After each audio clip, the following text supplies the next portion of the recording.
Good evening, welcome to this video. If you haven't subscribed, do subscribe, do share, do like, do forward it to friends and relative, whoever you know, as well as do not forget to comment. Right now we are hearing that Armenia is somewhat losing war against Azerbaijan, and moreover we heard that Russia betrayed Armenia and unofficially is now supporting Azerbaijan as Russia has taken up Azeri position. Turkey is supporting Azerbaijan and Iran is supporting Armenia. Despite Azerbaijan is Shia country, yet consider Turkey as brother because Turkey and Azerbaijan is of same breed. So what this conflict is all about? It is very complicated. So let us start discussing the map along with the history. This is Russia. This is Georgia, Armenia, Azerbaijan. This is Iran. This is Iraq. This is Syria and this is Turkey. This Armenia used to be as big as this thousands of years ago, well into deep into Syria. And we also have to remember Kurdish people is another major community, especially the Yazidi people. And the dispute lies in this region. Here you can see this region, which is called Nagorno-Karabakh by Azerbaijan and Artsakh by Armenia. This is Nakhichevan, which is enclave of Azerbaijan gifted by Russia in 1920s. So what the conflict is all about? We also have to remember that northern Iran is full of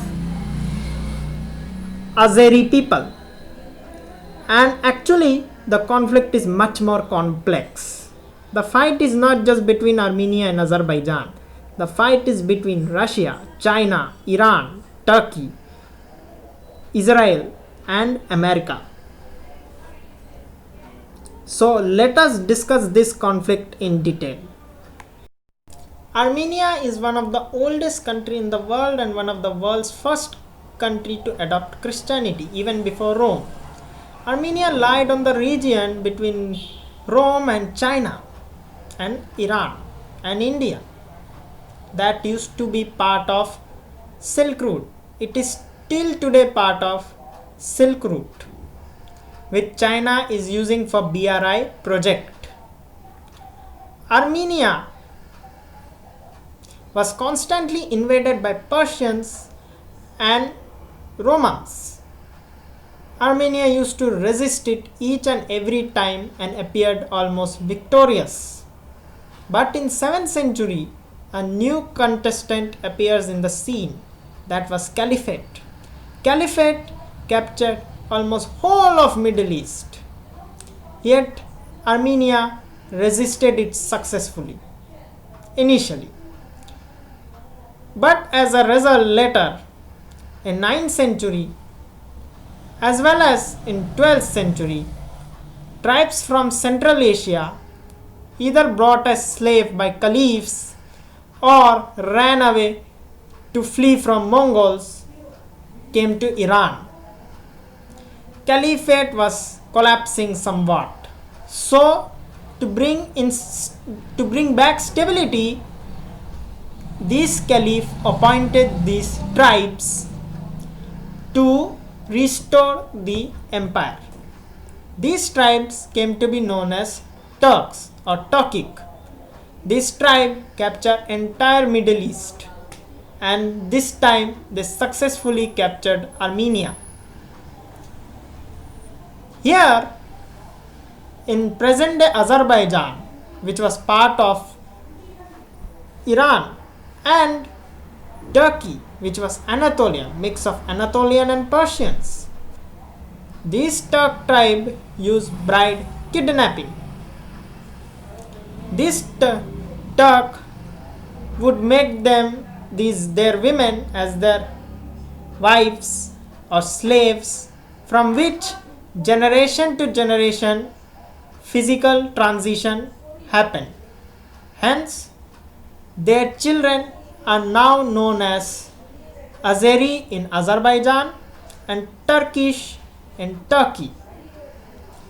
Turkish are result,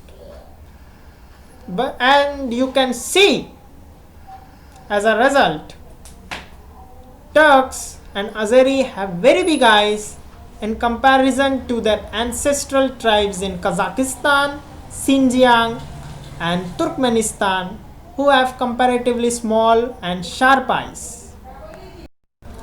These Turks initially came to be known as Seljuks, and later they reformed the empire into Ottoman Caliphate, especially since the 16th century.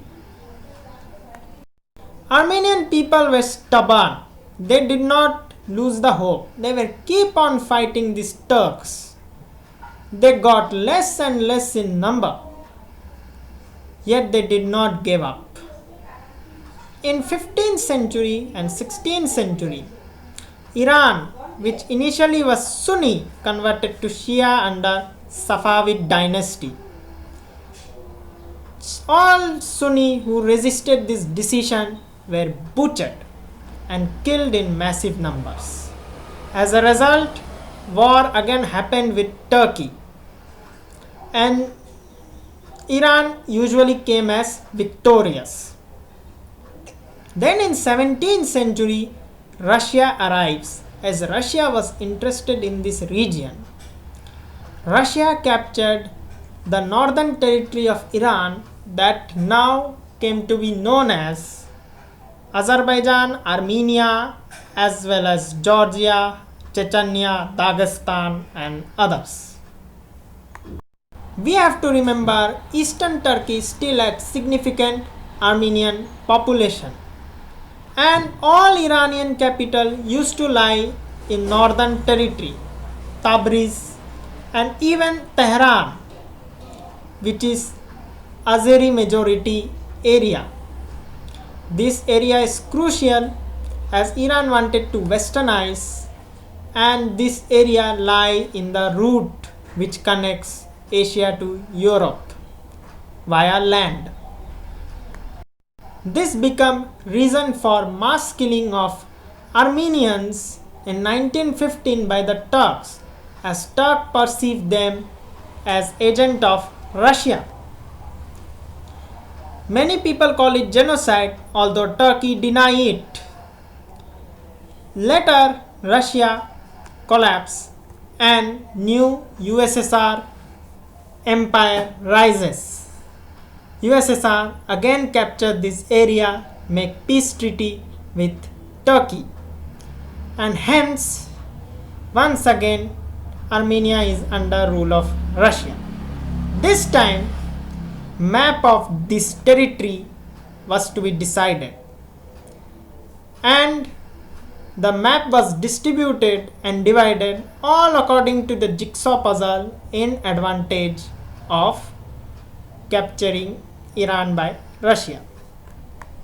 Initially, many people say Russia had no interest in Azerbaijan. In fact, Russia feared Azeri, especially the USSR, because they believe that Azeri joining hand with Turkey would have destroyed the dream of capturing Iran, and in fact would threaten the existence of Russia itself.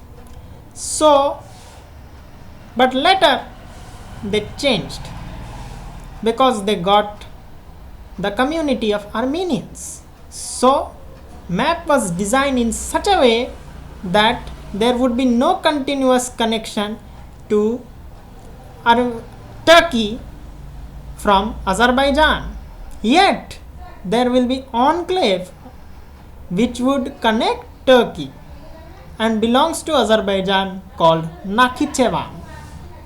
The intention of Russia was to capture Iran. Since northern Iran is full of Azeri people, even Turkey wants to capture this territory. But Turkey at the same time does not want to fight Iran directly because they are almost equal fighters. As a result, Nagorno-Karabakh was placed inside Azerbaijan, though according to census, both countries claim to be their own. And by using this in 1940s during Second World War, Russia used Azeri tribe in northern Iran to destroy Iranian empire, and eventually Russia captured Iran alongside British. Later they were given independence only on the condition that Iran will remain allied to Russia and Western world. In 1980s, especially 1979, Iranian revolution happened and Russia tried to get destabilized. Russia broke into pieces. Azerbaijan, Armenia got independence, and once again fighting starts in 1990s.